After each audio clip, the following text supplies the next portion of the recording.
Okay, we're live. Okay, hey everybody. Hi. This is Sienna and I am the inceptor of Rise Multiversity and Shadow Synthesis. And I'm here. The inceptor of Rise Multiversity and Shadow Synthesis. Okay, I'm getting feedback, Adrian. I'm here. Yeah, you need to pause the video. Pause the video so you can observe the chat. Okay, I'm getting feedback. Okay, sorry everybody. It's a new world. What happened here? Okay, I got you. All right, take two. Da da da. Welcome. This is Sienna. Hi from Shadow Synthesis, Rise, Multiversity, and I have been doing shadow work for decades. And of a recent, of the recent decade, guidance has been directing me to find the impact of artificial intelligence on our psyches, on our bodies, on our emotional body, and particularly the co-opting of our psychological structure. And my new work, Quantum Disentanglement, is all about that. And I felt I've been kind of keeping a low profile in terms of being on YouTube these days and through the lockdown. I haven't really been here, but I'm being called to bring this information into coherence and offer it uh, because there's some critical information that you really need to have. And we've got some gigantic topics, and we're going to start with today's.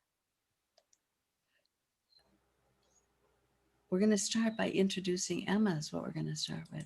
I'm here with Emma. I'm just calling you Emma right now. You can get less anonymous as you go. This is a beautiful lady who is a dear friend, and she's also been a student of quantum disentanglement. When I met her, she was a very different woman, and she has a lot to share. She's had a really deep, uh, radical, authentic, deep dive into her shadowlands that she's had the courage to stick with. And she's coming out the other side with uh, both, I won't say both guns blazing. I don't know what you'd say. Anyway, welcome. And thank you so much for having the courage to be here, because I asked her to come on to speak about herself and this intimate shadow diving that she's been doing in quantum disentanglement. And that's very brave of you, Emma. I'm really grateful that you had the courage to sit here by me and Adrian and the people who will see this and be authentic and speak truths that most of the human race are running from, like it's death when actually it's life. So we have so much to share.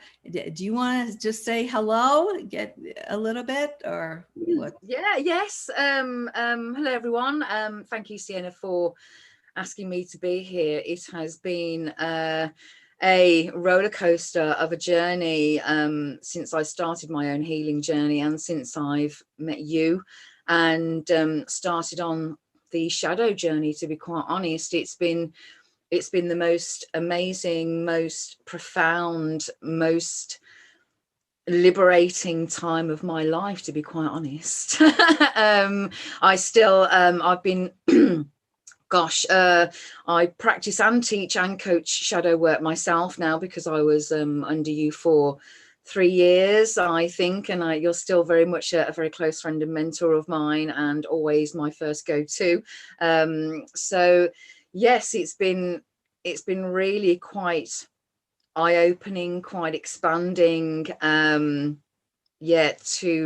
really uncover what my own ego has been hiding. So yeah. Right on. And so I'm going to dive into the information because there's such gigantic things going on right now. And so I'm going to share, I'm going to share screen and share a picture.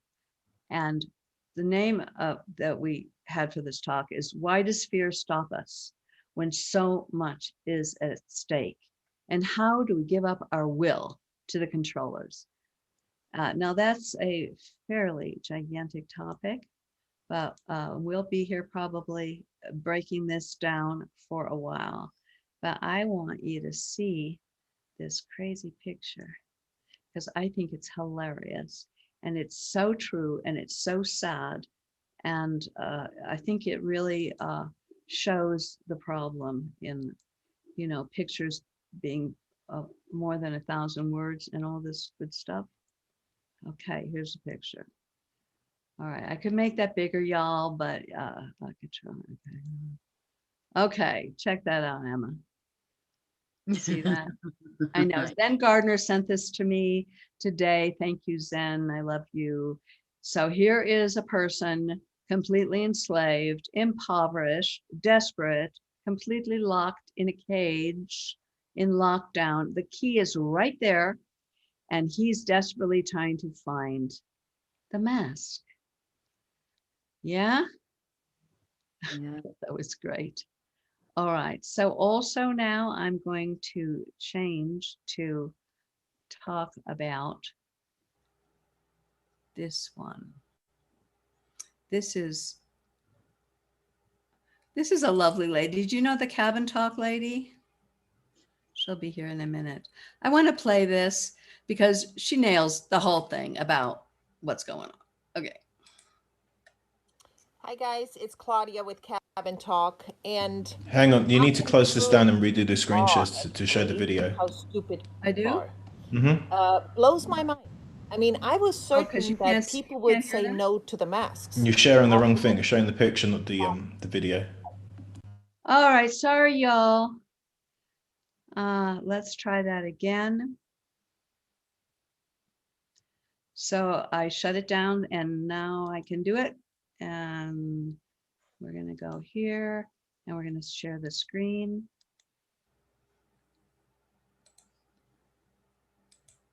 Now, Adrian? Yes, it's good. Go ahead. Hey. Okay. I love her. Here. Hi guys, it's Claudia with Cabin Talk, and I am truly in awe, actually, how stupid people are. Blows my mind. I mean, I was certain that people would say no to the masks after looking into it for 5 minutes, literally, that they would say, no, I'm not doing that. You know, I'm not playing along with that. That's not healthy. I put it on, I get a headache. Clearly, this is not healthy for me, so I'm not doing that. Or when they said you have to stay inside for like 3 months in the cities. And I was certain that people would say, no, I'm not doing that. Sunshine and fresh air is what keeps me healthy. And during a pandemic, that's what I need. So I was sure that people would say no then. Wrong again, Claudia. And then I thought, okay, once the brutality starts and the fighting, that people would really start to wake up. Once we turn into Nazi Germany, like our governor, who has basically said that the schools on Monday will ask the children whether they had more than just a few family members over for Thanksgiving. I mean, Nazi Germany full blown, right? And truth be told, actually, that there are schools now in Vermont, I know of 2, and maybe you guys know of more, that are saying, no, we will not ask the kids. We will just not do that. So I am super proud of you guys because that is how it has to start.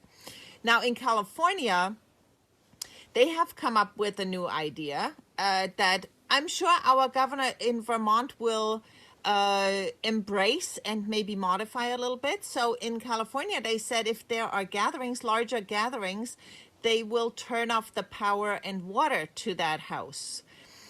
And Governor Scott, if I can give you a little idea, maybe you turn the heat off for people in Vermont when we have minus 20 degrees. I mean, that would be like a real great one, you know? I mean, since you're on a roll with how to punish people for not adhering to being little children that are 5 years old All that right, I'll stop there because that is so absolutely accurate. Little children who are 5 years old. All right, I guess I have to stop this and I need to change it. There's one other little thing I want to share from a psychiatrist.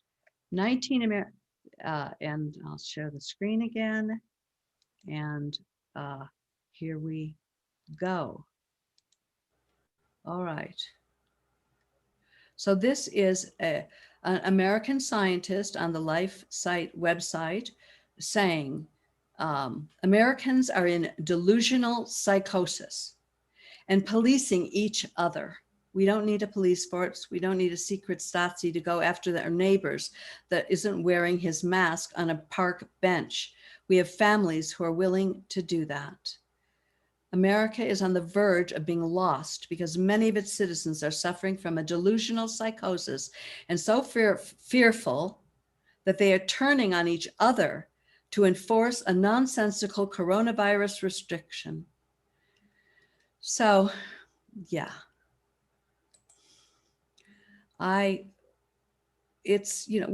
What's going on is criminal, is tragic, and hang on, and is in our face. So is the chat box on, Adrian? It is. People are watching. Okay, cool. All right, so you can, if you are in the chat box and you want to participate, you have a question, you have a comment, you have an experience, we'll bring you in to the conversation. If you could put little stars after the stuff that you might want to share in live in the podcast, that would be awesome. So, yeah.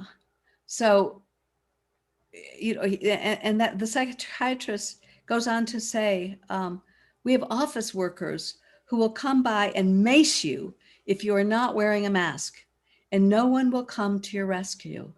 In fact, they'll probably applaud you. So, other than being completely speechless, which isn't that great on a podcast.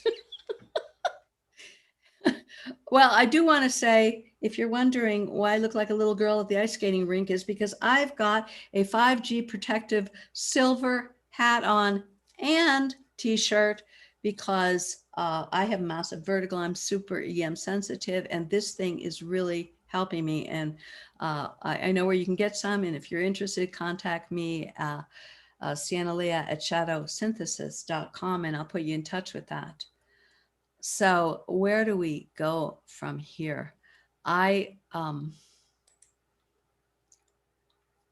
question is, it feels to me that it's time for the people, for the people to get back this planet, for the people to get themselves back, and for the people to stand and say no more. It is really come to the point that it is in our hands, literally. And that's because so much has been taken out behind the scenes. I know that some of you know that I work with Laura Lee Mystica. I work with teams of people taking out AI. I've recently got in touch with an incredible woman, Kim, from the Life Force. And there are many behind the scenes connections that are stating that the underground bases where the elites have been living have been blown up, the children are being rescued, and the deep state is getting what they finally deserve. But there's so much more to do because every level of corruption is still rampant, even though this is, I'm not going to dive into all this. I'm giving a big picture overview. A lot of the controllers of the Black Sun and of the dragon families and all of the lies and the deceptions and the holding back our funds and the keeping all of the draconian measures in place. This is a lot of what's really empowered them. A lot of the hold they've had for thousands and thousands of years is getting taken away from them. And so, yeah, they're hitting us with everything they can, and they're pinging us with through trauma-based mind control, which we need to also break down in depth. And we're going to start with this little show today, but we'll be here probably every Sunday for a while, because there's so much to understand and to share in community, and to come together and to realize you're not alone. I know, I mean, I work with people, I work with a lot of people that are highly targeted individuals. I work with people that are in MK Ultra. And if you don't know what that is, it's a secret space, part of the secret space program. You can look on And the Truth Shall Make You Laugh, where we did a 2-part series, Laura Lee Mystica and myself, with Tony Rodrigues, who did a 20 and back as a slave off world on Mars and other places, and breaks down what that is. And what it is that 60% of all indigos, and the indigos are probably you who's watching more likely than not, who are beings that came, or highly advanced souls that came in here on a rescue mission. Laura Lee, in her work, Cryogenetics, speaks about the holographic rescue team and the cosmic, what is the CCC, the Cosmic Rescue Crew, the Cosmic Cleanup Crew. And so we came in here, and even getting in here was a gigantic effort, because this place has been taken over by the Black Sun and the dragons and alien races and the deep state and all of it, for thousands and thousands of years in different forms. And wow, oh, they're here making sure I can't think straight. Okay, sorry y'all. Whoa, they just took that one right on my head. Well, I'm glad to know they showed up. At least, so far we're still online. That's good. Basically, they have enslaved humanity with forced agreements. And these are things we clear in our private work, in our private sessions, and the tools that in Laura Lee's course, and working with Laura Lee, and working with myself, and the all of it, what we're doing at Rise Multiversity. And most indigos have between 80 and 200 forced agreements, horrific things that, things like, I will give up my psychic powers and my superpowers to serve the Dark Lords. And if I ever get them back, my children will suffer, I'll be targeted, blah, blah, blah. And we have like between 80 and 200 of these that need to be broken. So why would anybody agree to come in here and make such insane agreements? Because it was the only way we could come in. And those of you indigos, you super aware, awake, tortured, usually with horrific life stories, horrific things that have been done to you, including MK Ultra, but not exclusively. You came in to get the data, to get the information so that you could break the controller, the matrix, the hologram, the control grid. And yet most of us are still trapped, because the trauma-based mind control is, it's coming on so many levels, and it's so deep. So here at Rise, we excavate that. And Emma has excavated that. And we want to share what that ride is, because it's totally doable. 10 years ago, it was really hard to break free. Because of a lot of the dedicated work of Laura Lee Mystica and all of you and myself and many others. The back door is sealed and the hologram has been reset. And the potential to turn this around now is off the charts. But we are so trauma-based mind control, we could miss the opportunity if we don't snap out of it, okay? This is like, because we are the ones that now have to stand and go no more. and also offer the tools to our brothers and sisters who are down under all of those agreements and all of the trauma and torture that they've been through, and everything, and the lockdown and everything that they're doing to us now, and find the strength, the will, to be empowered. And because that's what they've come for, pretty much, is your will. And it starts as a fetus in the womb. A lot of you were taken because you come in, and often, I mean, this has been going on for generations, right? In Shadow Synthesis Court, we talk about genetic shadows, about the fact that our mother and our father and their mothers and fathers had, they went through the Holocaust, maybe, or whatever level of torture that the Dark Lords and ladies have used to keep us in suffering and pain, so that they could harvest our loosh. And they've been living on it, because most of the predators that have created this hierarchical prison have no source connection. And we are human. We carry the codes. We are magnificent. And we are here. And we are waking up. And we need to stand up and get so strong and so empowered that this moment is our victory. It's all coming, it's all in place. And the only, I would say, in terms of a quantum mass that will shift this, we have work to do. And that work starts with you, each one of you singularly.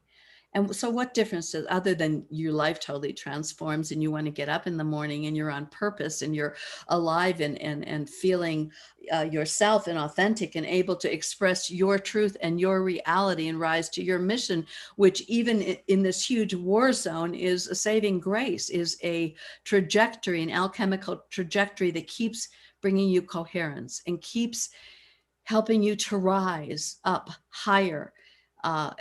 So we have these tools, but most of us are running scared by design.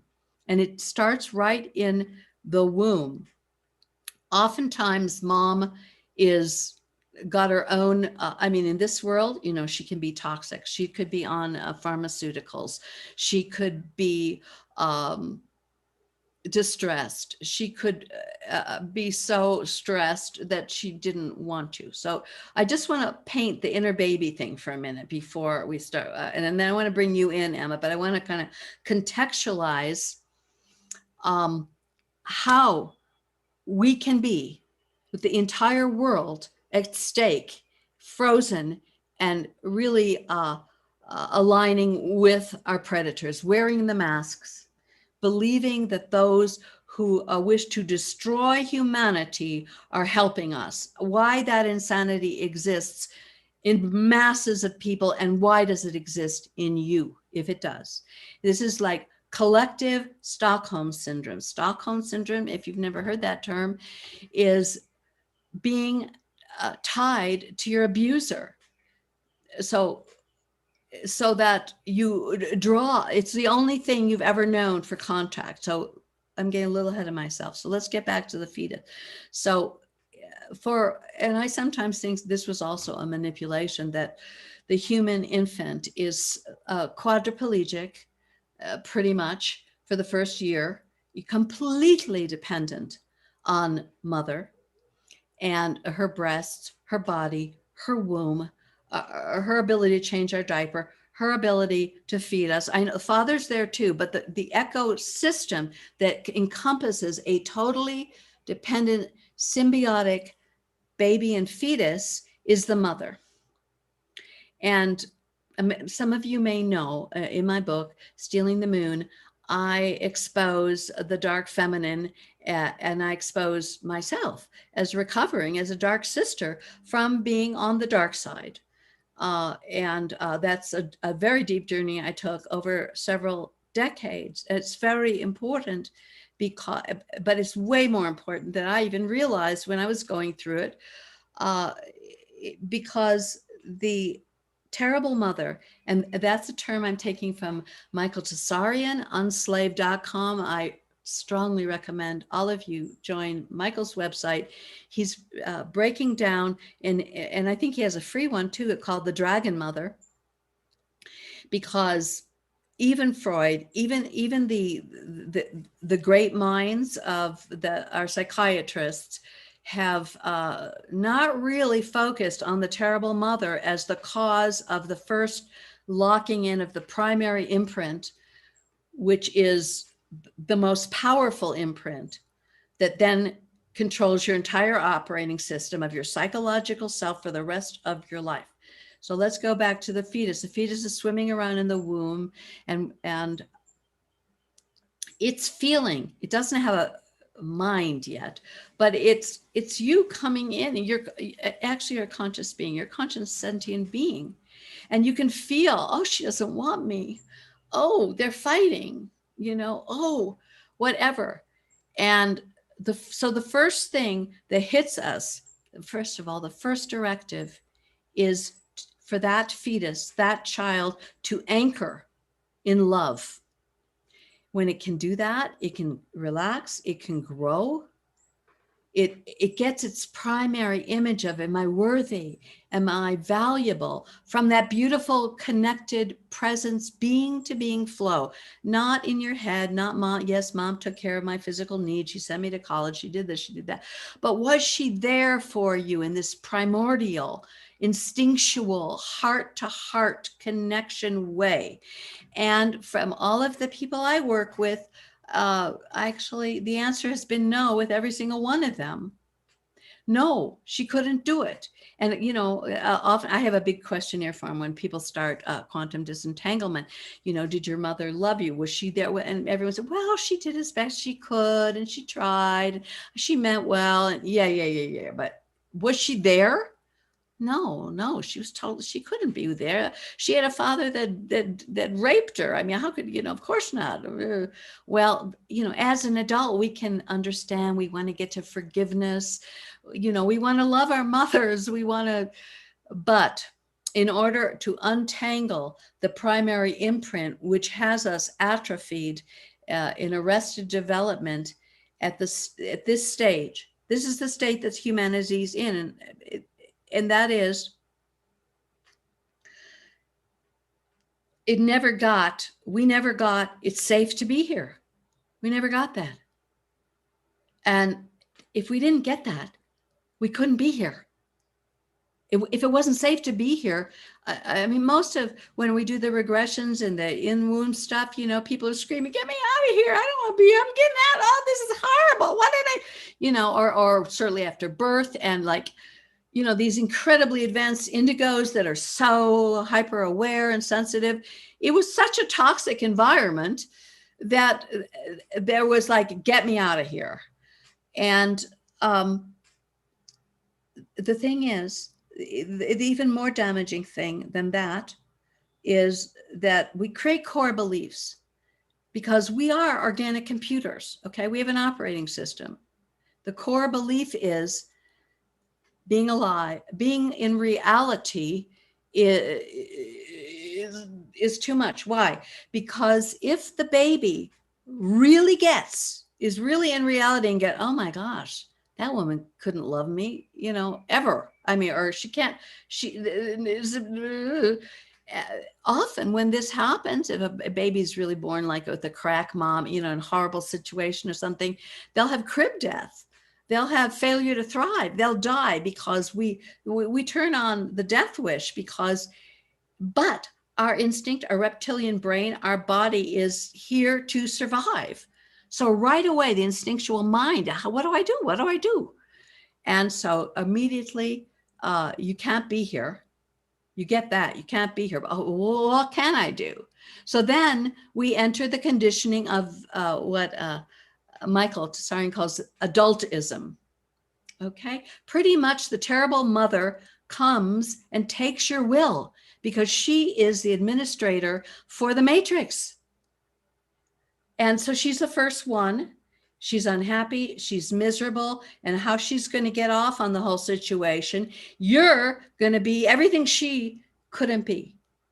You know, she didn't fulfill herself. She didn't become authentic. She didn't fulfill her mission. She didn't enjoy life. She didn't enjoy sex. She couldn't express her feelings. So here she is, and you show up. You're going to do it all for her, baby. You're going to get it all done for her, or else. Okay.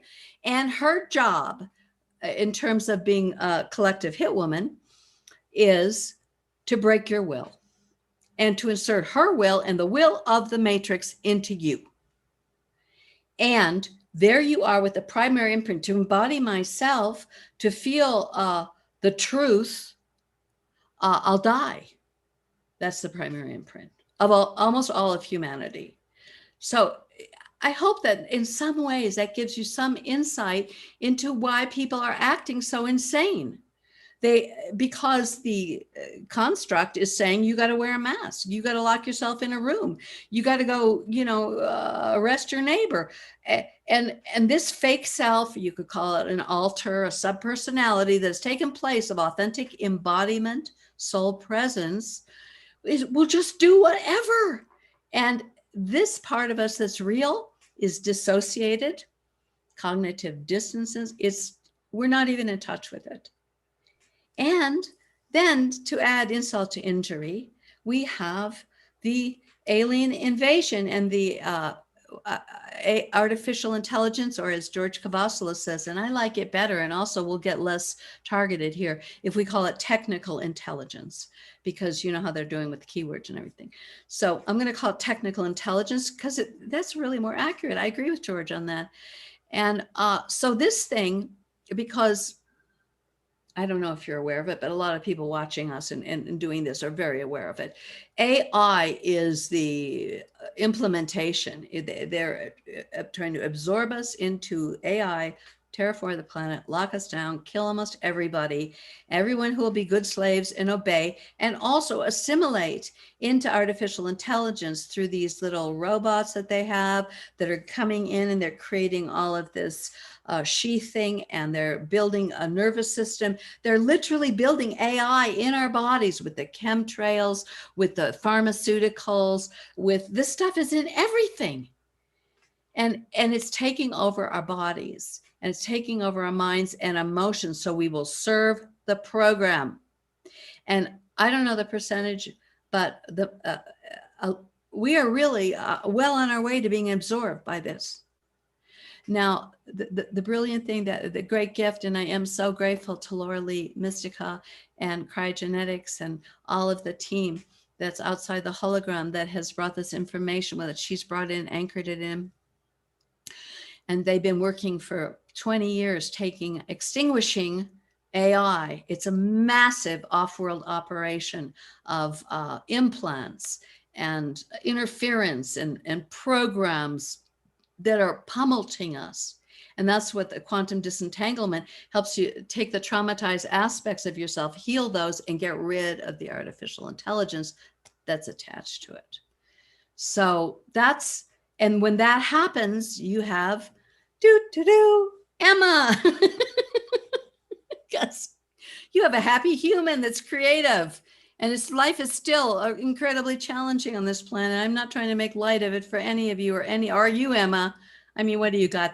The farm, the husband, the kids, the business, and doing the inner work and all of it. But the alternative is unthinkable to me. It's unthinkable to me.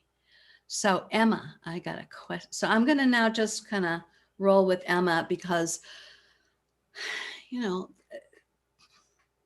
I'm hoping that this show could, like, little by little break down some of the fear and make this journey viable, because it's so viable.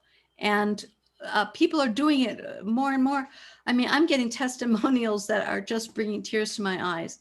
People who have been stuck in anxiety their whole lives, and they were in MK, and we do the timeline retrieval that's part of cryogenetics, and they find these alters and the horrible trauma. I mean, they've been in the dumps, and they've been sex slaves, and they've killed people, and they've been turned into assassins and by trauma-based horrible things. But we don't go way, we bring them back. We bring them back. There's a whole method that was given to us through Laura Lee and through the team, where you can actually bring all those soul fractures back, because we've, through the splatter weapon, through many things, we've been splattered into many fragments. This is partly why you're low energy. You can't find yourself, even when you try to embody. Doesn't seem anyone's at home. Every time you go in, there's just a sense of, don't deal with yourself. Don't feel yourself. Don't be with yourself. Don't be quiet for 10 minutes. Don't turn off the TV. Don't, all the ways we outsource our energy. You can't be with yourself. No, no, no, no, because that's where the power is.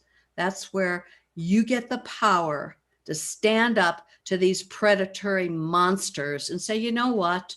And with love, not in hating in the street and killing, and with love, you go, I'm done with this. I'm so done with this.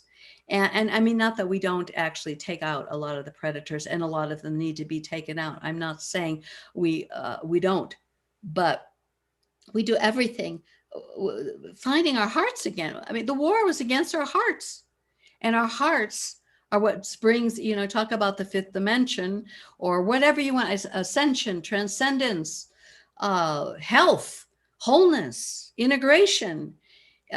We got to bring our hearts back online, and our hearts are terrified, and our hearts have all of these different subpersonalities that are in hell, that that don't want to even, that are working with all this AI implantation. They're working for the dark side. So even our inner babies, I mean, there are parts of them that become inner demons, that we're actually sabotaging ourselves in unbelievable ways. And it seems very complicated, but it's very doable to untangle that and to keep just bringing your energy in, bringing yourself in, finding out you didn't die. Guess what? Not only didn't you die, but it's really fun. It's wonderful. I love being here. I love being myself. Then you get whammed, then they target you. But like at the knight's training, the hero's journey, we have to become warriors, fierce love warriors, fierce, taking no BS anymore, standing for, really being accountable. We have to do it, or they're going, even at this stage, they're going to have their way with the timeline.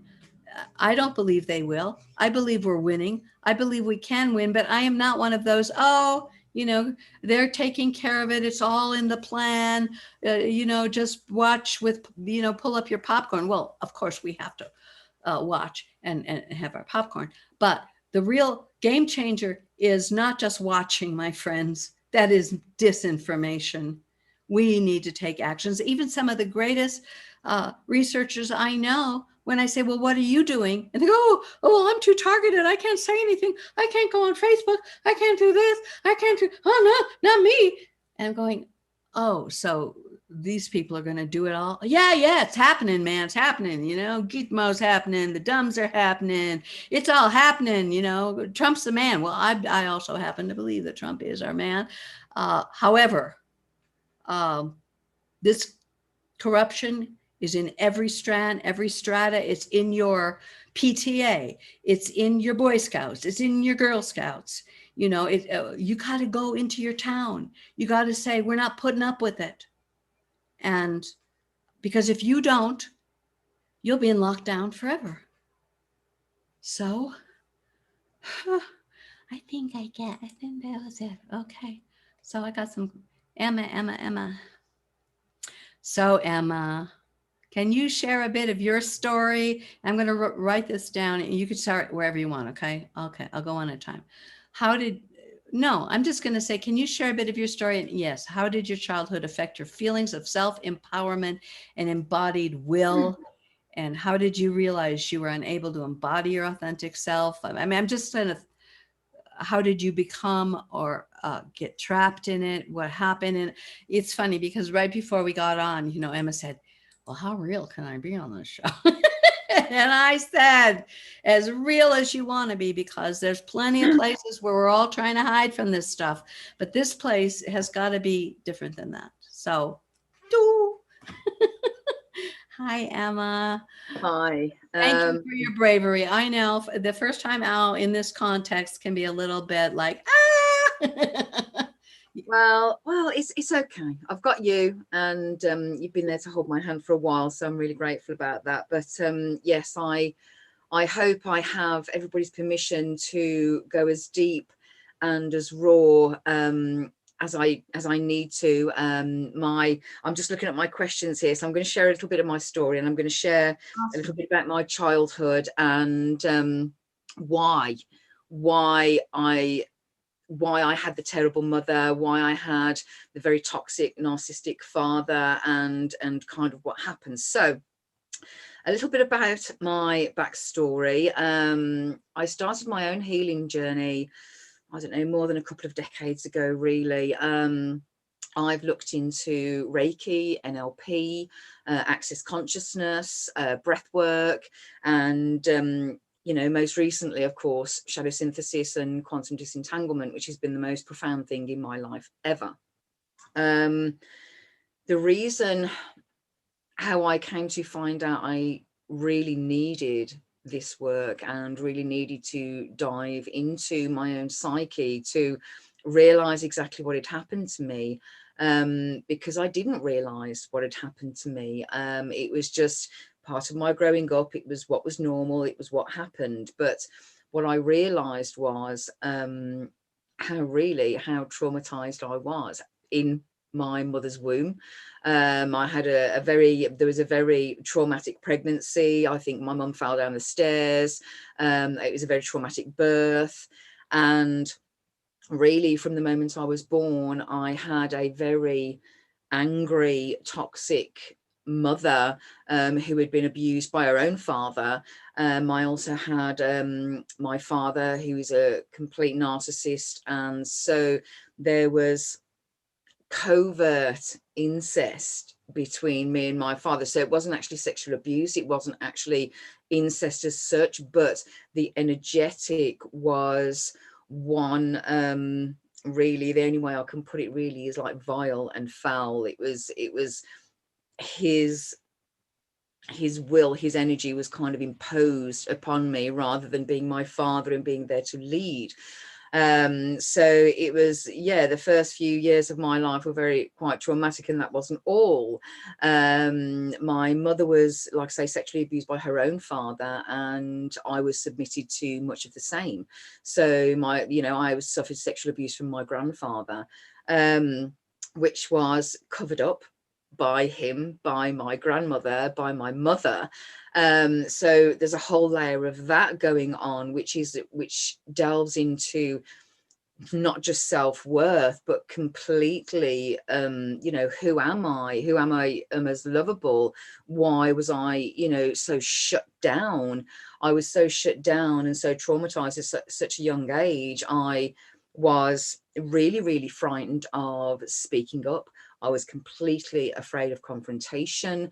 I had no backbone of my own. I had no will. I was so suppressed and oppressed. I was not creative. I wasn't even very average at school. It was always, oh, she could do much better in this kind of thing. So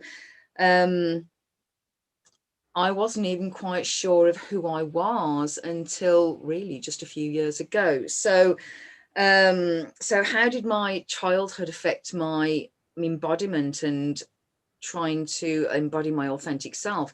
It was nigh on impossible, absolutely impossible, because I was never allowed to express my authentic self. I was never allowed to be whoever I was as a child. I was always told that I was bad, I was wrong, I should shut up.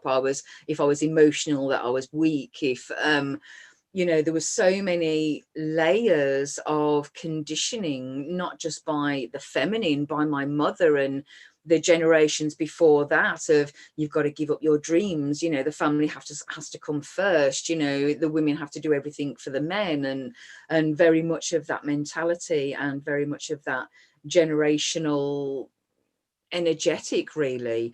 So yeah, it was, my childhood was not one that would be very normal and full of nicety. My parents, like many other people, really, my parents split up. I was about 7, but again, that's a very cute age. It's a very developmental stage of a young child's life, really. And there was a whole heap that went on there. My parents just didn't split up. My siblings went as well. So there was a kind of triple abandonment, abandoned by my father, abandoned by my siblings. And to sort of go even a little bit deeper, because my siblings weren't there, my father wasn't there, I was also abandoned and neglected by my mother. Again, that generational time, sort of late 70s, early 80s, where there was just me and my mother, and you know, she had to go out to work, she had to find a job, or she was in a space of she couldn't take care of me, she couldn't take care of her own emotional needs, so she couldn't take care of my emotional needs. So basically from the age of 7, I was left by myself. I was literally brought up by the TV. I was left, you know, my mum, bless her, you know, did her, you know, as she said, she did her best, but she was just so not capable of really emotional intelligence by herself, or even teaching me about emotional intelligence. And so I got left by myself from the age of 7. And yeah, it's a bit, you know, looking back at it, you know, I was being a good girl, you know, I was making sure I wasn't doing anything bad. And, you know, my mum had told me that, you know, I must, you know, I had to be good and all this kind of thing. But from the age of 7, it was like, well, why doesn't anybody want me? Why doesn't anybody come to see me? Why doesn't anybody care about me? Why doesn't anybody come and see how I am? Because I was really just left completely by myself. So, you know, it's I know there are a lot of children that have it a whole lot worse than I did, but I also realize and own and acknowledge now that, you know, I used to fob it off for many, many years. Oh, you know, it's okay. You know, I'm all right. I'm a bit tough. It's, you know, but really, when I found out just how badly I was treated, and that how I was feeling was not my fault, when actually Sienna really pointed it out to me that it was not my fault, and I was completely justified to be as bitter and as angry and as, to pardon a bit of language, pissed the fucking off.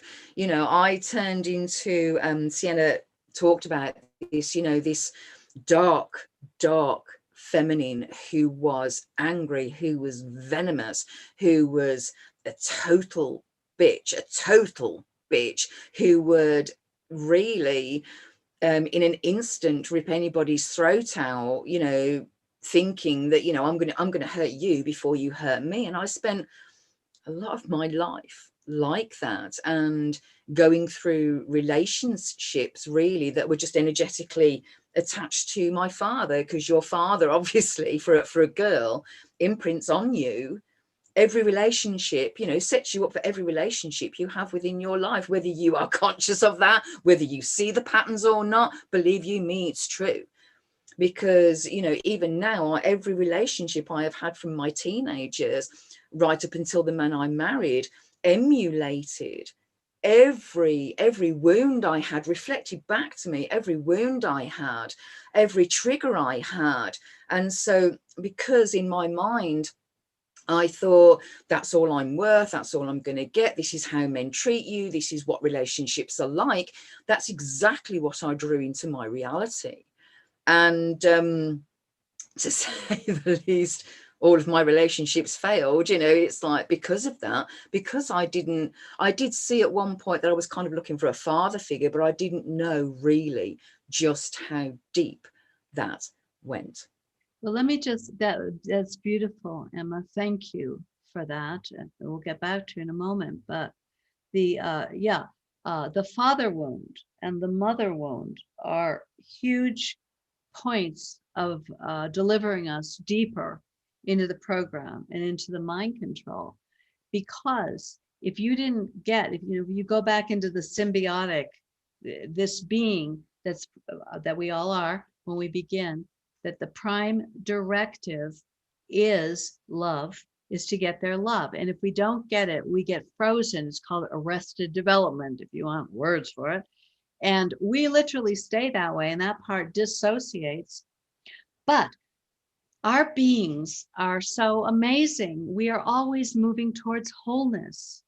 And so we create the synchronicities to, like Emma beautifully stated, to bring a person that will trigger those shadows, those wounds, those unresolved needs, because the prime directive of that aspect of ourselves, the inner child, is to get those needs met. Why? So we can feel safe, we can get in our bodies, and we can relax and open up and grow up, because we are literally frozen like in an ice chest. And this is a very damaging situation. Most people are arrested development in the first, 5 years of life. What you're seeing is adults out there, little children, who are backpedaling to get back into the womb. And this is one of the reasons why we love government, why we love Big Daddy and Big Mommy taking care of us and telling us everything's taken. We can just float with the program, and we can just be, we're all trying to get back and redo it to straighten it out so we get what we need so that we can go on, except for we have no idea we're doing that. We think we're falling in love with that guy. If you don't love me, I'll die. I feel such a deep, strong feeling for him. And a lot of those things get targeted, like the love bite, Eve Lorgan's materials, because we are dealing now with an alien, a silent alien invasion. They use your wounds. They will use your wounds to get you to work for them, to get you to sabotage yourself, to get you to give up this juicy energy so they can just harvest all that terrified potential and use it. Because if you're not in your body, guess who is? They are, and they're harvesting you, and they're growing. They take over the control panel, and so it becomes this quantum entanglement that is crazy, out of control. So here you are, you're angry, you're hurt, and oh yeah, and different subpersonalities do grow to express what we couldn't express. All right, I couldn't express it to my mother, but I can take it out on these little kids. They're totally helpless. I'm not that we're thinking to do that. It just explodes out of us. Why? Because we're here. We're human. We have to express our truth, and we're going to do it. And we do it one way or the other. If we can become a cop and we're beating someone up on the street, it's really my dad who beat me every day for 15 years. I'm finally beating the heck out of him. But you don't know that, because you're not even in touch with that inner baby that's so hurt and wounded and enraged. It's a sub-personality. We are a cast of many characters. There are many pieces of us, and they're all getting attached. And if you have a personality that can really serve the dark side, that can bring down key players, that can sabotage huge systems, oh, honey, you can, a lot of the false light gurus, the false light leaders, have this incredible false altar. They can be genius. They can be brilliant. They can be healers. They can come, and then they know how to pull your heartstrings and tell you they're going to give you everything that you want, and you're frozen and you can't move and you don't know what's going on, and you're trapped in your head. You don't know what the heck's going on. You're sick, you're toxic, you have a job you hate, your relationships all fail, you're desperate, so you go to this guru and that, and I have people that come to me and they have a list this long of everything they've done, and then I go, well, did it work? And I go, well, yeah, for a minute, it kind of helped me. Yeah, it got me through a period of time, but I'm still, I have anxiety attacks all the time. I still don't know where I am. I'm still so depressed. I have no energy, or the other thing, because all of that unexpressed emotion lives in our body, because we are beings of truth and justice, and we have to live truth and justice, or we will be ill and imprisoned. It's do or die. It really is. And it always has been. But we've mainly just copped out because, and it's not our fault. We had to. It really was our way or the highway. I mean, these are the pair, you didn't do what they told you, you didn't get dinner, or you got beat. Or it was life or death. It wasn't like we had a choice. They took our wills. But the thing is, because of the fear and the trauma and all of this miasm, we're terrified of our own will, because that got us in a lot of trouble. Like, and maybe you could talk to this too with mom or dad. Like, you know, if you started to express your will, what happened? If you did, I mean, did you ever try to like tell your mom, like, could you, you know, it's been 7 years, I'm sitting in front of the TV, like, could you come home tonight? Or, I mean, did you ever, because, but you were a rebel, right? I mean, or was that later that you became that wild rebel lady that I knew and I met you? In some ways, it was a persona, but it's also an authentic part of you. It was an attempt to get real, an attempt to speak your truth. Yeah. Did you ever do that with them? I seemed to remember speaking up to my mother, maybe on a couple of occasions, especially when she had a new boyfriend, and because it was following her pattern, he was toxic, he was abusive, he was physically abusive, and this kind of thing. So even though I might have spoke up and said, you know, Mom, I don't really like this chap, or, you know, I was never listened to. Because I was just such a young girl, I wasn't listened to, I wasn't taken seriously. And that I carried on through my life, you know, because it's like, even though I was 7 or 8, my opinion didn't matter. So even though I did reach out, it was never my attention seeking was never reciprocated. Even with my father, he, you know, bless him, he always wanted to be those I'll see you on Saturday kind of dads. And you know, I didn't see him for weeks, months, you know, and that kind of thing. So it, again, more layers of just like reaching out, being suppressed, you know, really speaking out, but then getting to the point of either just giving up about speaking out, or every time I did speak out, I was just shut down, told to shut up. And so, yeah, there was no, from what I remember, there was no avenue for me to go. I was there by myself. I didn't have anybody to call. I didn't have anywhere to go. Nobody was coming to get me. So I shut down so much and became so insular. And yeah, the TV was my friend, you know, TV raised me, really. Yeah, like it is now. TV, with all of the horrible false lies of the genocidal cabal that hates us and wants us to believe that those who are working to free the people are horrible beings that we have to hate and be fearful for. Yeah, they put that trauma-based mind control television in our faces, and it did raise us. It brought us up. It was like all we had, you know. So to like say that whatever's on the TV isn't true, that's scary, because that was the tit. That was mom. That was dad. But you see, the thing that is so important to keep returning to is that our being, we are so much greater. That, I mean, we are so magnificent in that we are beings of truth and justice. We will express what is within these sub-personalities. We may not be in touch with them, though. They're just going to be lashing out, like these people that are beating up people on benches because they don't wear a mask. That built up rage, and then they lock us in for 6-8 months and then let us out. And yeah, you want to beat up the person on the bench. Why? Because you're full of abandonment and loneliness, and none of your needs are getting met. And those people that you believed in are torturing you, and you have no voice and you have no authority. And that builds up and it builds up and it builds up, which is what they want. And then we go out and we beat each other up, or you beat your husband up, or you find someone who'll take it, like your kids, and you're going off on them, and you're going, oh my God. Did any of that happen to you, Emma?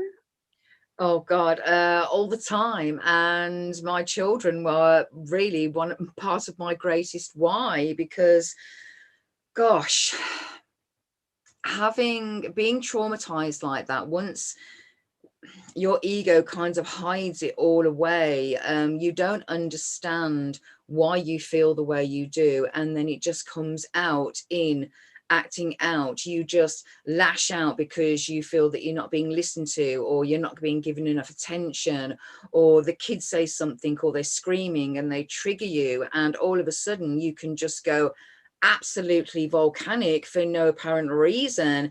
And yes, I've done it myself. I have to hold my hand up, I am one of those, or was working on terrible mothers, because that was what was inflicted on me, and that's what I was inflicting on my children. And when I realized I was doing this, well, before I realized I was doing this, I was kind of doing all this acting out. I didn't have a clue why, but then I had all this guilt going on. It's like, why am I doing this? Why do I want to hurt my children? Why do I, you know? And it was just such a mind numbing but also mind blowing kind of reality at the same time. And it's like, why do I treat my children like this? But you know, it's I want to love them. It's not. And but yes, being suppressed and being traumatized like that, and acting out, feeling lonely, feeling unloved, feeling unworthy of love.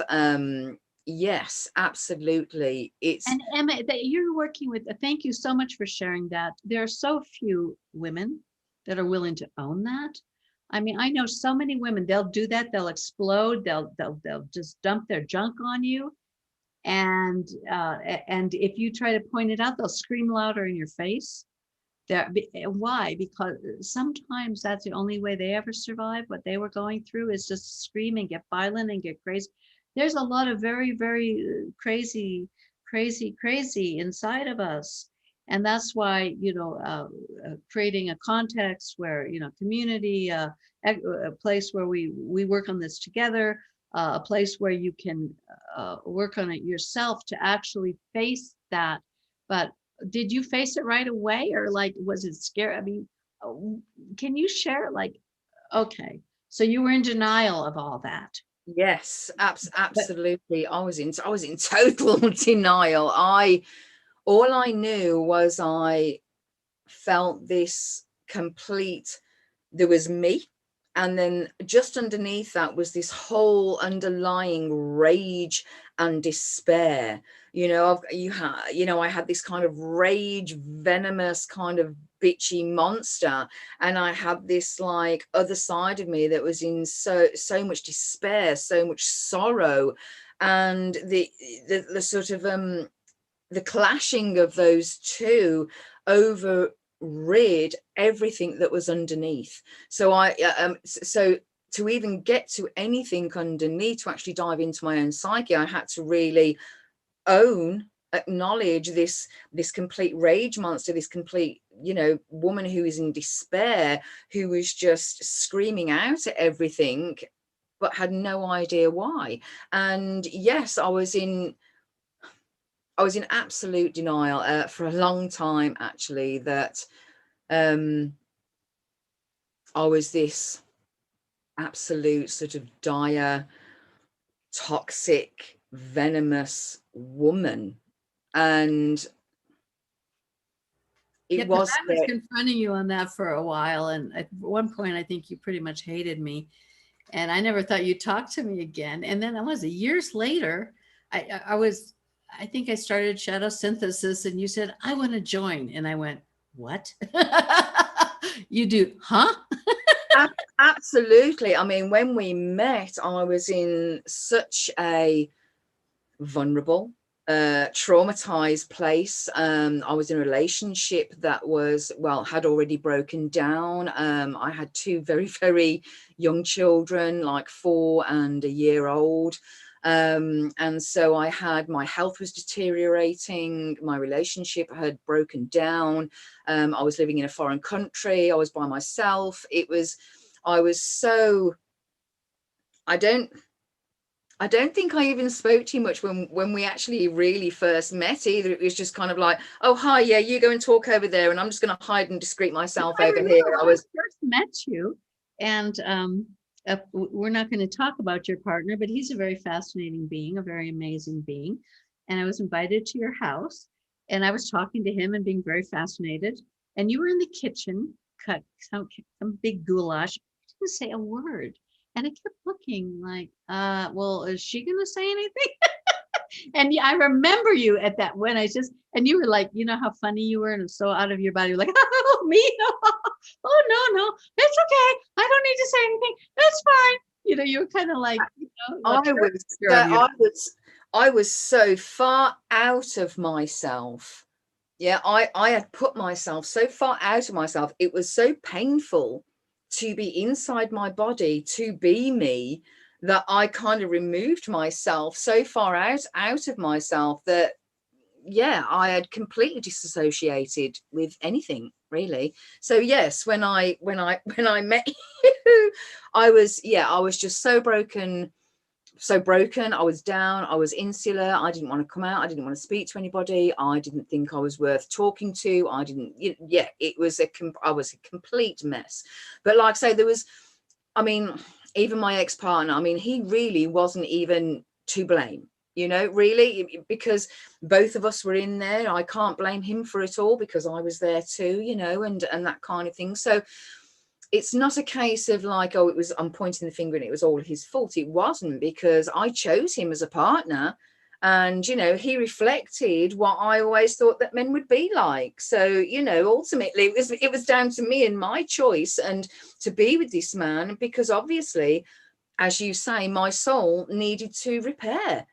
And the only way I was going to do it really was being smacked in the face by, somebody who's going to like really show me exactly for where I am. So even though our relationship broken down and it didn't work, don't get me wrong, Guy, I've got a lot to be thankful for that time in my life, for my children, for that relationship, for what it showed me. So, it's, I've got a lot to thank him for. But yeah, it was a bit of a slog to even realize or to even become aware of myself, because I had no idea of really how to delve into the ego, to understand the ego, how broken and how shattered I had become, and that all these broken parts had different subpersonalities and different aspects and different characteristics and all this kind of thing. And I had no idea whatsoever. So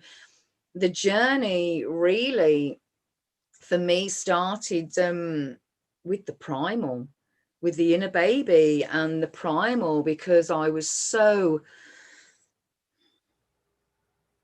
inside, I was just so pent up. I think I spent the first 3 or 4 months just screaming. Just screaming that I was just so angry. I felt so hurt. I felt so lost. I felt so left alone. I felt so, and it was just even just acknowledging all the feelings before I could even dive into how I'd got there in the first place. Just opening up and acknowledging those feelings, because I was very, very shut down. And it's actually I'm just looking at one of the questions here, and it's like, what did I become trapped in? And it's like I got trapped in a cycle of telling myself all these stories that I deserved all this treatment and I wasn't worthy of this, or that I've put myself here because I've deserved this. And but the thing was, it was before I met Sienna actually that I realized just how shut down I was. And I wasn't even aware of shadow synthesis at the time. I had just given birth to my youngest daughter, and she became quite ill, and she actually nearly lost her life. And the thing is, when I was going through this experience with her, my gorgeous tiny little baby, she was like 3 months old, and she nearly died. And I realized it was then I wasn't feeling anything. I didn't feel anything. My baby was in my arms. She's dying. She's so frail. She's, basically just failing in front of me. And I felt nothing. Just nothing. I was there taking care of her, helping us to survive, but I felt nothing. I couldn't cry. I couldn't scream. I couldn't wail. I couldn't feel compassion for my baby. There was nothing. And that was when I realized that there was something so fundamentally wrong somewhere that I couldn't even feel for my baby girl. That's when I realized I had become so trapped in my own inner turmoil. It was, and Well, no, that's really brave of you to share. But yeah, and I think there are a lot of people that are there. I mean, that they can't feel empathy, or they feel so much empathy it's killing them. It's just like the state of human beings right now is such a torture. People are being so tortured. And when you're that tortured, you do lash out. You know, you can like punch somebody's lights out who's having Thanksgiving dinner. I mean, come on, you guys. But oh my God. Well, No, it's like, yeah, have people around for Christmas, have people, you know, hug, cuddle, kiss, have human contact, touch. Sorry. yes, please. No, tell it.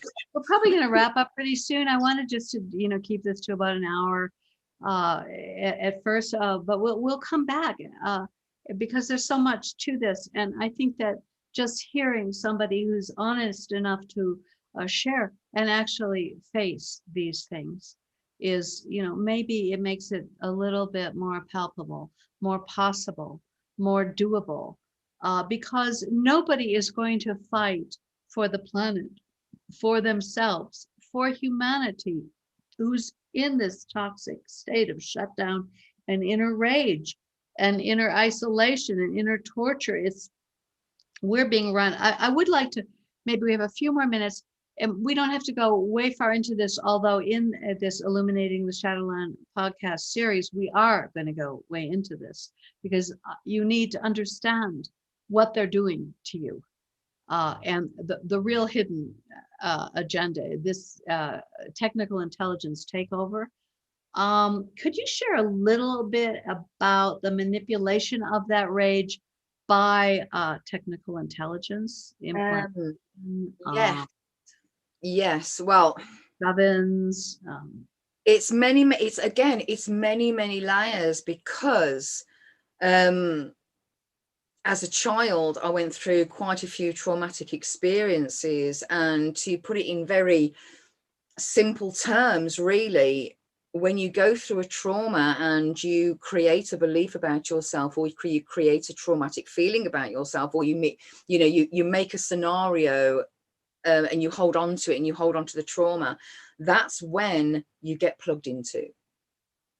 For me, you know, so things that happened to me when I was 6, 7, 8 years old, all those traumatic events, every single one, I had a different, for want of a better word, handler, controller, alien, you know, plug into that negative emotion and poke at it and invoke it and prod at it and irritate it. And you know, it's not even something that anybody can really be that consciously aware of, unless you do this work, unless you go and dive in, because they will tap into that negative emotion, and then they will start to irritate it and start to you know, invoke it. So you create more and more of that, you know, story that you tell yourself, and that anxiety and that negativity, and they're just there sucking it up and eating it up and sucking it out like a straw.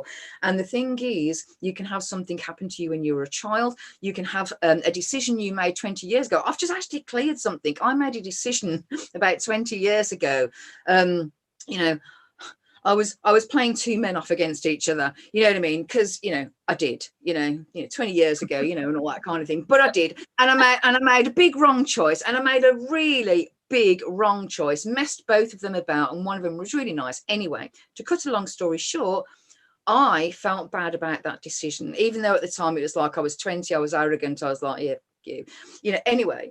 But I felt bad about that decision, and I actually only really recently realized over the last couple of weeks that I actually hated myself for that decision for 20 years. And that had been plugged into, and that had been irritated, and that had been worked on, and that had been kind of like being fed off all this time. So things that you might not think that, you know, oh, I've just made a bit of a silly mistake all that time ago. But if it's in the back of your mind and you have a little regret, then you can guarantee that thing's been fed on. Yeah, that thing is being fed on, and you know, and they'll just keep taking it and keep taking it. Now the thing is, I mean, I don't know whether you remember, but I've just talked about me hating myself for the last 20 odd years. but it actually manifested in a skin irritation. That's how it manifested, in a skin irritation, and that's what it's been doing all this time. And it's only been really about a week since I realized this happened. But since I've healed that and taken those plugs out about hating myself and you know, forgiven myself, that has literally gone from red, inflamed, bleeding, cut, oh, obviously horrible, to basically, oh, that's healing. That's how powerful we are, literally. But that's how sneaky and devious that these things can be, because that, you know, I didn't realize that had been fed off all this time, but as soon as I cleared it, it literally just lifted off me. And Oh, that's fantastic. That is very cool, Emma. And I just wanted to reiterate that, yes, a lot of this unresolved stuff will be somewhere. It's not going away till truth and justice reigns in your own psyche. If you've done bad stuff, you're not going to get your superpowers, because why? The higher frequencies, or, you know, some people call it 5G, I get them confused. Anyway, or a higher consciousness that we're all working towards. You can't, you know, and a lot of us, you know, really want to be in that love vibe, in that light vibe, and we want to have our superpowers, and we want to connect to source, and we want to have healing energies go through us. But if you keep these soul fractures with their alien interference dissociated and separate, they will be running your steering wheel, your control panel, from the shadows, and you'll be here with your love and your light and all the wonderful stuff, and you're really just a bullshitter and you will not be able to help anyone else with their shadow, and you won't really get people. And this is partly why people do this exercise and that exercise, because you are only going to go as far as that person who you're working with has gone. If they're hiding from some huge thing that they have not excavated yet, or they're running from, they're resistant to facing, they won't face, then they're not going to call you on that piece of you, because they don't even see it. They don't want anything to do with it. So the way the healing happens is you do the inner work. You create that coherence and you bring in the new operating system, which is the heart. It is not the chakras. It's not the kundalini. I'm sorry. Those have all been alien implanted and taken over, as well as the astral body, the ego, the super ego, the reptilian soul overlay, and other things. These are all, they've taken over our psyches. They're having they're working their agenda through us, and we are unconscious tools for it. It's a matrix of pain, suffering, loss. They don't care anything about us. They just want to use us, and they can only use us if we're in pain and suffering and loss and torture. So we got to get it. We got to figure this out, and we got to go, no, not me. It's because, is it so horrible to face your shadow, Emma? I mean, like, you know, certainly while you were going through it, but was it, I mean, we're so terrified of it. Was it so horrible? It had its moments, I know.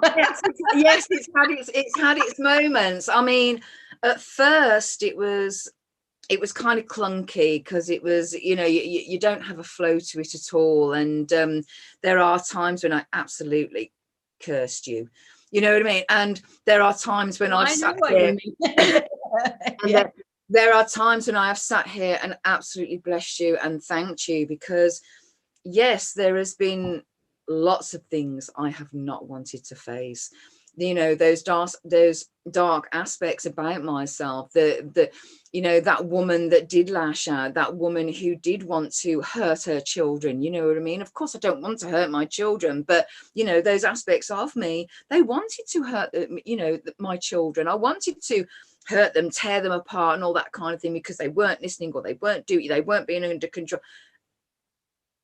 And so really coming to grips with that and owning that at first was, yes, it can be hard, it can be difficult, but when you really take full responsibility for yourself, it is the most forgiving, the most expansive, the most loving place, the most wonderful gift you can give yourself is just seeing yourself for who you are and being able to accept and forgive yourself.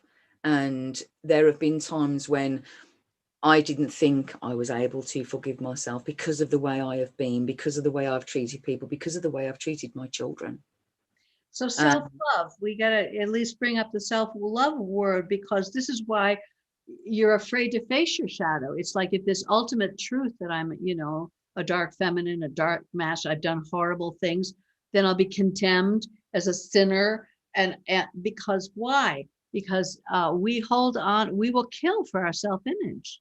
And this is the whole dissection of the ego, because it's all we have, because we don't have ourselves. We've abandoned ourselves. We don't have our will.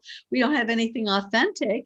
We have an image, and we'll kill for our image to maintain, because we think once that's ripped off, all we are is just like a vat of horribleness of an endless black hole. And we'll be forced into that pain to feel horrible for eternity, which of course a religion is indoctrinated as an adultism. You're bad, you're wrong. And we just want to be good.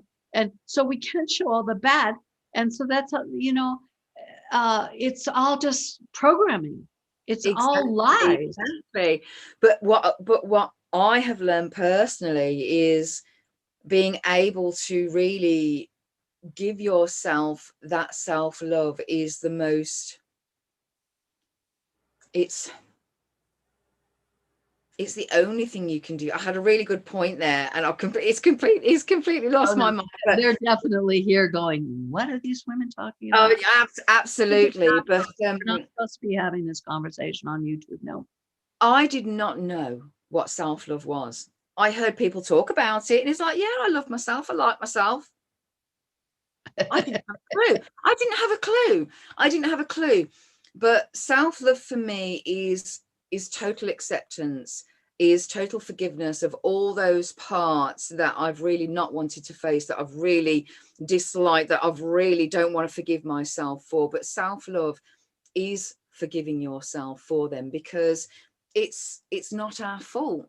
It's not my parents' fault. It's not their fault either, but it's just the way things are. It's nobody's fault, but it is our responsibility to fix it.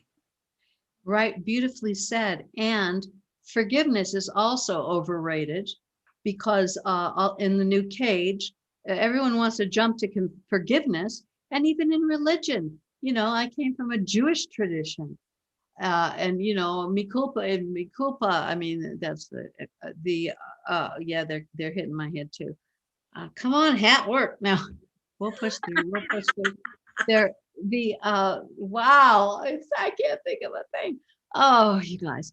Okay, so yeah, forgiveness. Oh, this is another thing they don't want you to know, because forgiveness is way overused. Sorry, you guys, you got to go through the steps, which is resistance, rage, deep core wounding, and then you break your contract. You have to see the whole thing and what part everything played. Then you can forgive, and sometimes you can't. Sometimes it's not a good thing to forgive.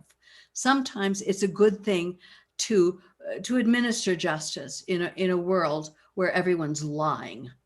Okay, so forgiveness has a wonderful part where you eventually want to let go and release from the whole thing. You don't want to be trapped in it, and you need to be free. And whether you can forgive or because if a person, we're way too forgiving, because forgiving is it's like ice cream, right? Oh, I'm forgiving.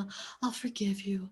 I mean, we need to be in gratitude and happiness, and really get that we are all so frigging damaged. We were forced to give up our will. It is true. We weren't creating, we came in to take on this challenge. It's not even just happening on Earth. It's through many places where we're trapped in this horrible sense of being terrible, terrible people.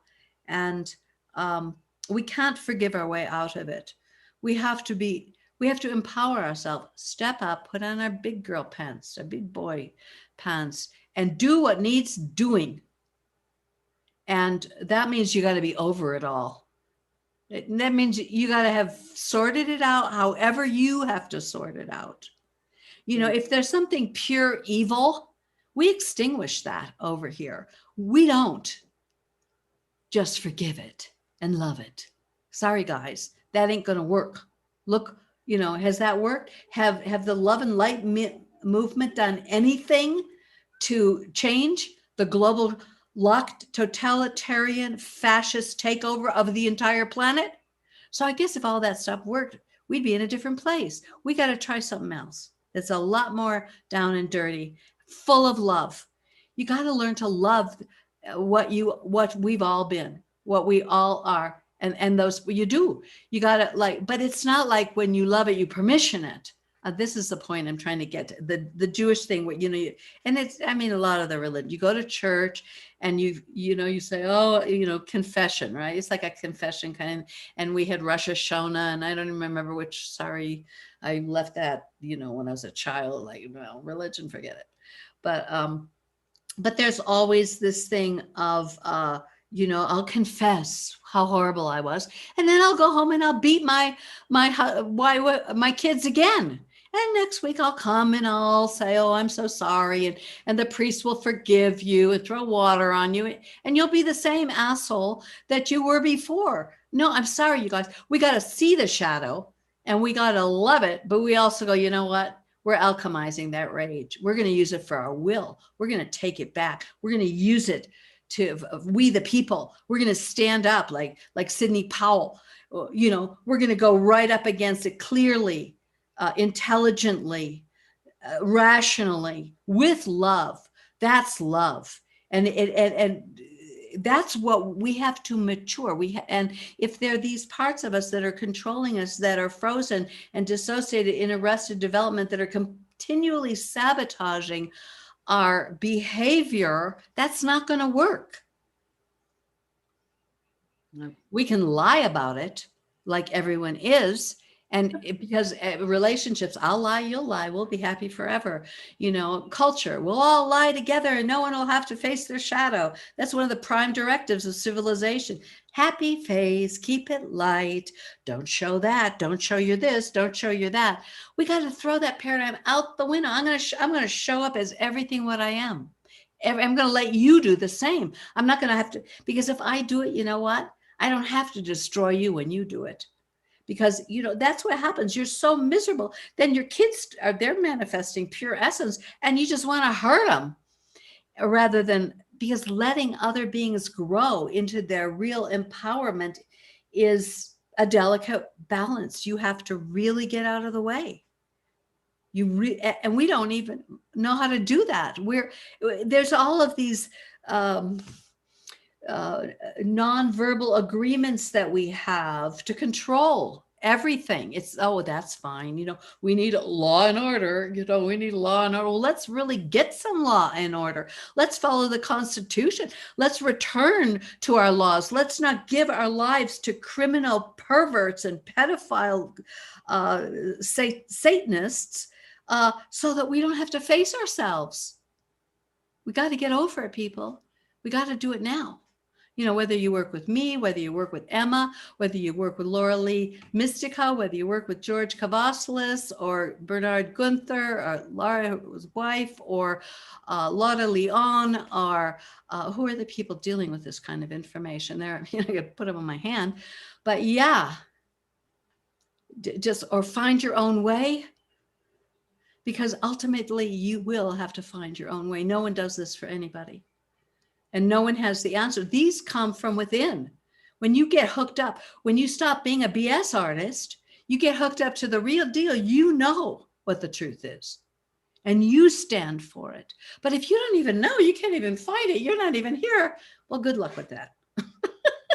Okay, so I think we're about done for today. Emma, could you share what you're doing? Because it's so cool and so many people need it, because we have such huge programs about poverty mindset. And lots of us have lost our jobs and our businesses have shut down. We still have the internet. I don't know, but let's assume we have the internet. And there's whole ways of repurposing ourselves and making wonderful things on purpose. And you're doing it and you're helping people do it. So could you tell us a little bit about that and how people could get in touch with you if they would like your counseling in that area? Okay, well, thank you. I will. What I do really is I support and help women. Really, it's not just women. I do help men too, but it is primarily women because it's usually women that do this work and who want to step up into it. That's crazy. I have so many men coming in. Once I realized about the terrible mother, they're right. Anyway, go ahead. But yes, there are those lovely guys out there that are stepping up right now. So thanks, guys. Really keep doing it. Don't let anybody stop you. But yeah, so what I do really is I help and support people, women, conscious entrepreneurs, conscious coaches, anything like that, to step up into their own authenticity, to utilize and leverage their own unique story, their own growth, their own personal development. And I teach them how to monetize that through social media. So aligning with a high ticket offer, because if you, I mean, you'll probably, my name's Emma Broomhall. You can look me up on Facebook. My profile is public.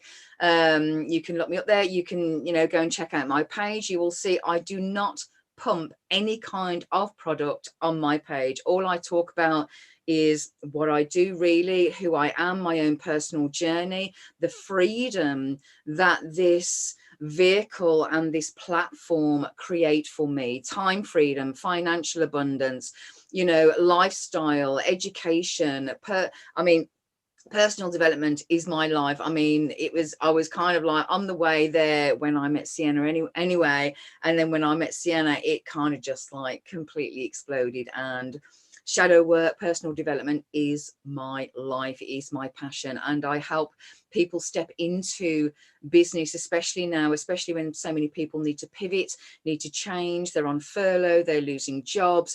People are waking up and they don't want to be sort of like right in the matrix or working for anybody else anymore.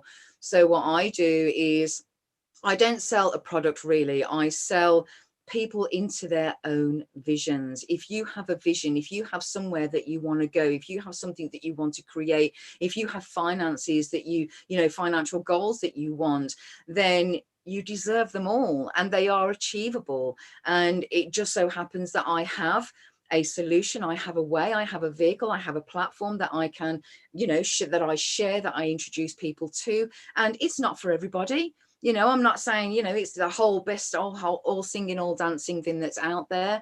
But when you align with a highly automotive platform, so when you plug into it, it gives you so much time freedom because you don't have to build websites, you don't have to build funnels, you don't even have to do sales calls. I'm no salesy person. I don't know how to sit there and, talk people through sales. All I know is how to help people, sort out their problems. I can do that. That's the change we need to make, because a lot of this is, let's not talk about money or let's not make money. But then, all of the people, they train you you give them just enough of the good stuff and then it's closing. And then behind it. And I got Jewish DNA, I know all about that girl. I got to watch her. But I mean, the thing is, it's like, I did my stint of common law and living free and, living without money and all that kind of thing. And I did all of that. I did all of that more than a decade ago. I looked into common law. I've stood in front of a judge and literally educated this judge on the difference between a sovereign woman, and a legal person. I've done there and I've stood there and I've done all of this. And I have to say this because I have to say this, and I'll say it on this platform now. When you're looking into common law and you're wanting to fight the system, don't, because there is always going to be a system.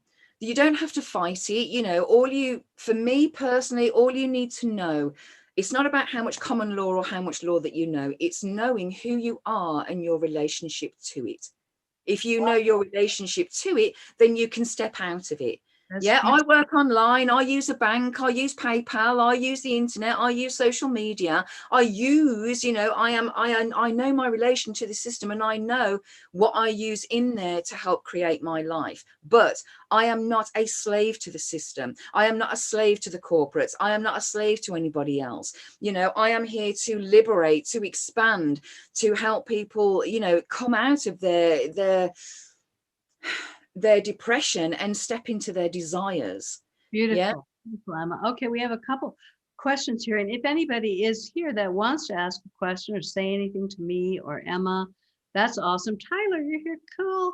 He says, thanks for sharing, Emma. So you use love to purify the rage and then integrate it as willpower. Yes. Yeah. And he says, where can we find you, Emma? You can find me on Facebook. It's Emma Broomhall, BROOMHALL. My Facebook page is public. You can find me Emma Living Free 1001 on Instagram. Facebook is the best place to find me though, because it's all public and I am on there. Hopefully, I mean, if my name will probably be under the YouTube video anyway. So, but yeah, Facebook is the best place. Spell your last name slowly, Emma. Okay, it's Broomhall. BROOMHALL.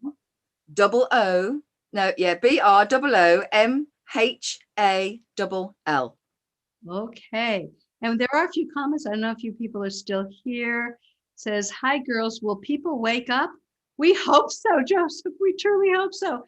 Some of them may need a bit of encouragement and support. People are very, very terrified, exhausted and depressed and lonely and fully AI implanted. Absolutely. Can they? Yes. Will they? It's my mission and purpose to absolutely go out there and wake anybody I can find. Excuse my language. The kids are asleep, but it is my mission and purpose to wake everybody up. Everybody needs, everybody deserves to wake up right now. You know what I mean? And if anybody wants to come and join me and get that message out there and get the work out there, then come and join me, and you can make money doing it too. This is the thing. Spirituality you don't have to be broke. You can have a clean soul and still have money. Yay. Joseph says, I'm in Ireland and people are so asleep. Well, she's in the UK. You're not that far apart. Yes, I know it's so challenging to see and so shocking to see how many people aren't and are so addicted. And that's what we wanted to break down. How could this be, so that we can have a workaround? And we do acknowledge that millions and millions are waking up and they're seeing what the deep state is doing, and they've had enough. And the plot is really turned around against them, because they're showing us everything of the horror, and so many people didn't even get who they are, and they're starting to, but there's still, many that it's a huge challenge. That's another topic for another show, how we help them do that. Thank you for being here. Then he says, dismantle it from the inside out. And that is exactly correct. And Rachel Williamson says, I'm from Northern Ireland. It's pretty much slumber country up here too. So yes. Well, I hope this has helped. And let me say that if you go to shadowsynthesis.com or Rise Multiversity to Sienna Leia, you can see the Quantum Disentanglement. I have a course. I do private sessions. There will probably be a group starting in the new year. So you can find me at Rise Multiversity under Mentor Shadow Synthesis. And we'll be popping in on Sunday with different people in the community, with Emma and Laura Lee. We'll be hopping over to And the Truth Shall Make You Laugh once a month, and checking in with Laura Lee as well. Thank you all. And step up into your power however you can, and know it's possible. Look at Emma. She's my role model now. Love you all. Okay. Bye.